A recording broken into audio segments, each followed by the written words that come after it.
Bonjour, j'ai une formation en anthropologie sociale avec spécialisation dans l'étude des religions, idéologies et systèmes de croyance. Une bonne part de mes recherches touche à la définition de la religion comme phénomène culturel. Mon dernier livre porte sur le système de croyance postmoderne et son influence en Occident. Le cours d'éthique et culture religieuse n'est pas qu'un objet de curiosité intellectuelle pour moi, mais il me touche directement en tant que parent avec des enfants dans le système scolaire.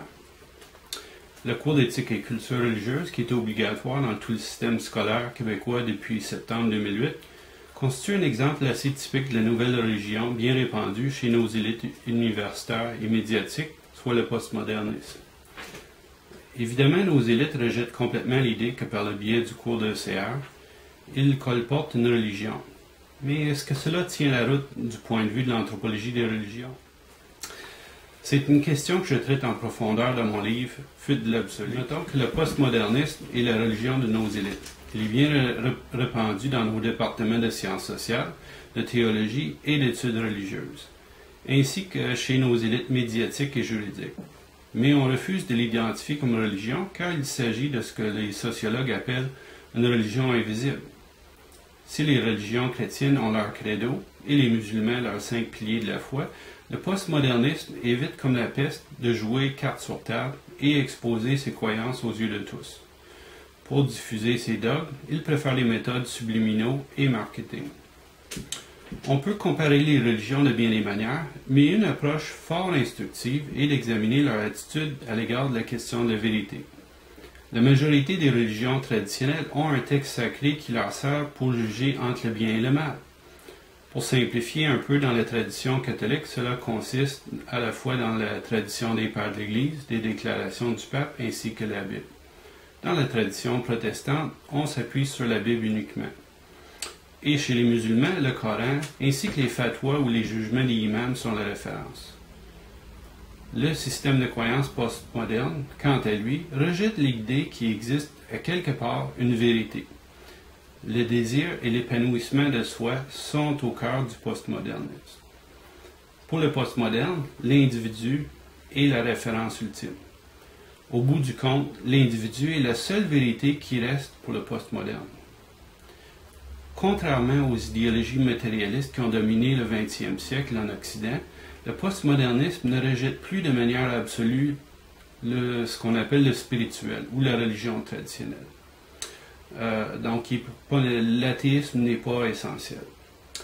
Le système postmoderne n'est donc pas ouvertement anti-religieux, mais il faut comprendre son attitude. Si les générations passées avaient droit au cours de catéchisme où tous devaient accepter le même enseignement et les mêmes croyances, le postmoderne adopte plutôt l'attitude du consommateur.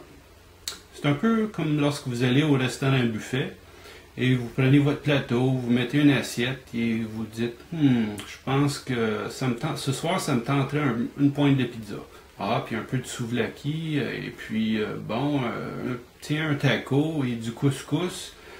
Et finalement, ouais, je pense peut-être que je vais prendre un peu de poutine aussi. Eh bien, le postmoderne approche la religion exactement de la même manière, pour se faire une religion sur mesure. Il rejettera complètement l'idée qu'un autre, que ce soit une hiérarchie religieuse ou une tradition culturelle, puisse déterminer ce qu'est la vérité pour lui. Comme on le dit dans le langage courant, chacun a sa vérité. Dans le jargon technique, on appelle ça le relativisme culturel. Et ça implique qu'il n'existe pas de vérité, ou sinon à titre d'artefact culturel uniquement.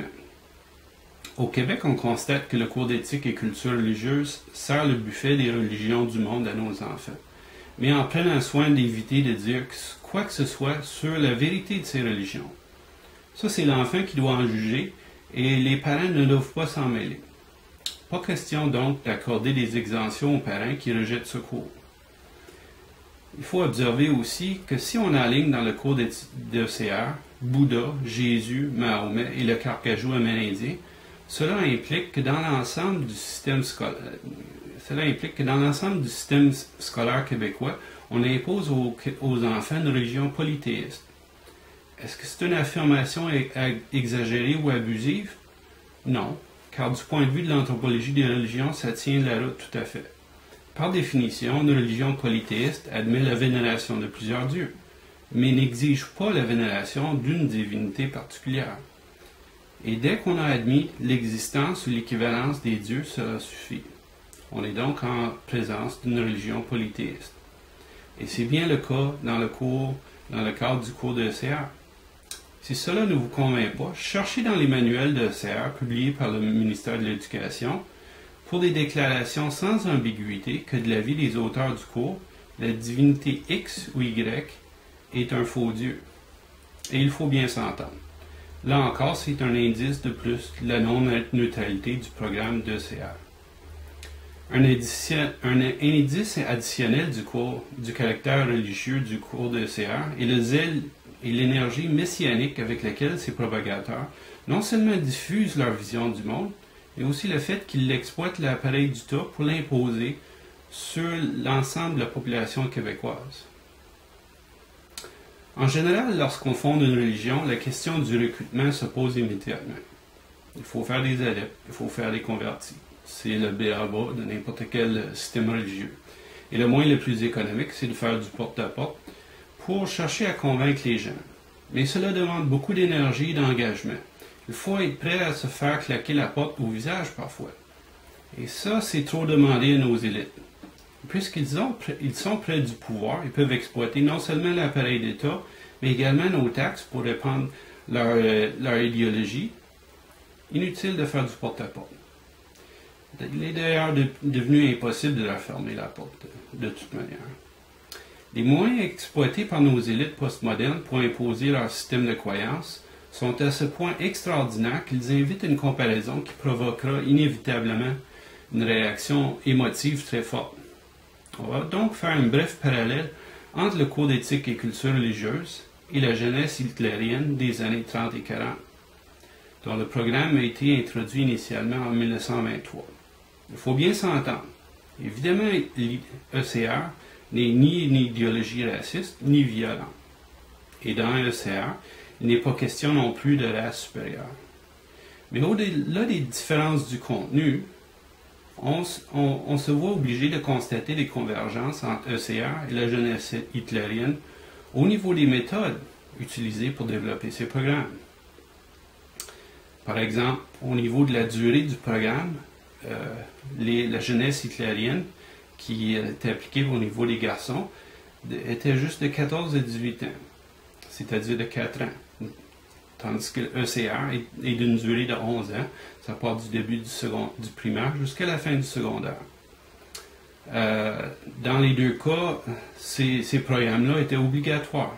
En fait, le cours d'ECR est obligatoire depuis 2008, et puis, tandis que la jeunesse hitlérienne était obligatoire seulement à partir de 1938, un certain temps après que les nazis étaient au pouvoir.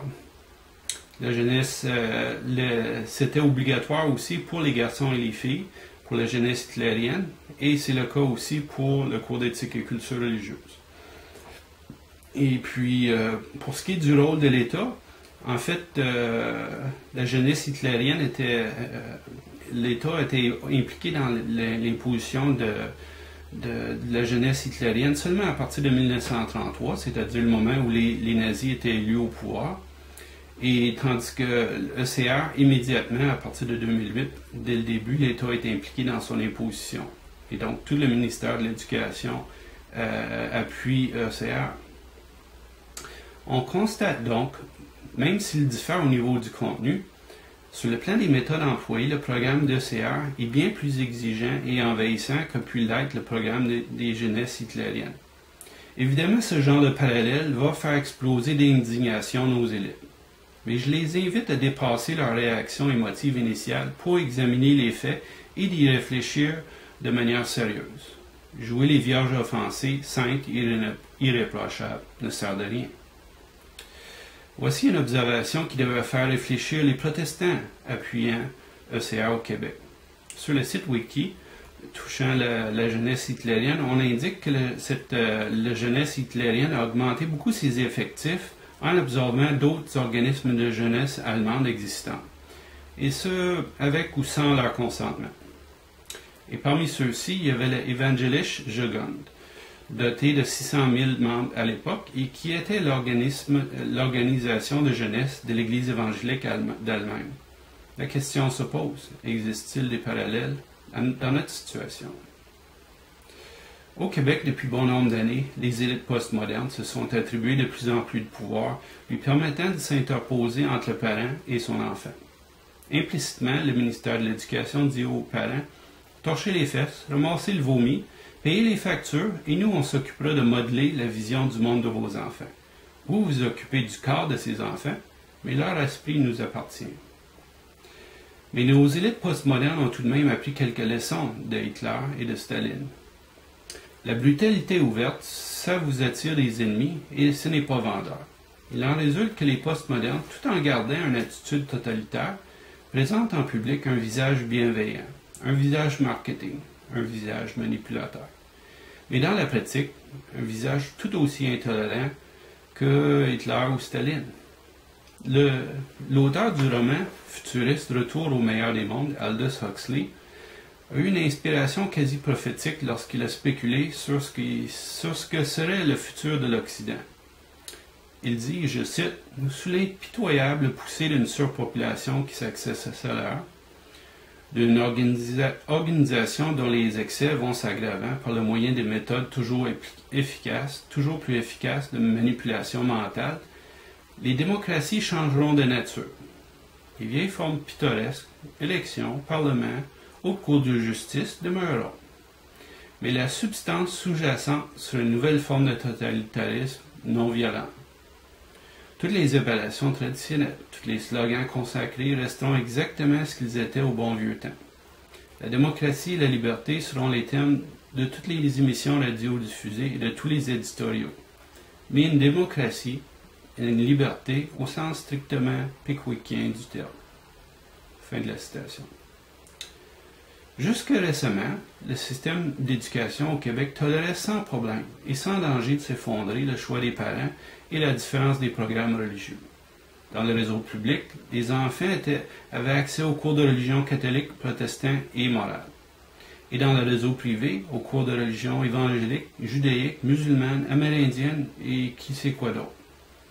Et quel a été le résultat? Évidemment, une société où les gens se côtoient sans friction majeure. En tout cas, la société québécoise se compare assez bien à la France, où on doit faire face à des émeutes ethniques sur une base assez régulière. Et les fonctionnaires du ministère de l'Éducation ont l'arrogance de nous dire que sans ECA, c'est la fin du monde. À qui ça sert d'éliminer tous ces choix? Qui en profite? Il est clair que ce ne sont pas les parents. Et si avec ECA, on est en présence d'une nouvelle religion d'État, il faut se demander à quel moment les Québécois ont demandé à leurs élus une telle intervention. Nous a-t-on posé la question lors d'un référendum? Non. C'est curieux. Les gestes posés par les élites médiatiques et éducationnelles sont bien les indices forts de leurs attitudes. C'est-à-dire que la pensée unique est nécessaire pour le soi-disant bien-être des Québécois et même des méthodes antidémocratiques sont légitimes pour y parvenir. Lorsque nos élites nous affirment que si FCR n'est pas imposé, ce serait la catastrophe, on dirait que leur crainte véritable est de se retrouver dans une situation de choix où ils perdraient leur monopole idéologique absolu sur la génération montante. Et là, ils seraient peut-être obligés de faire du porte-à-porte.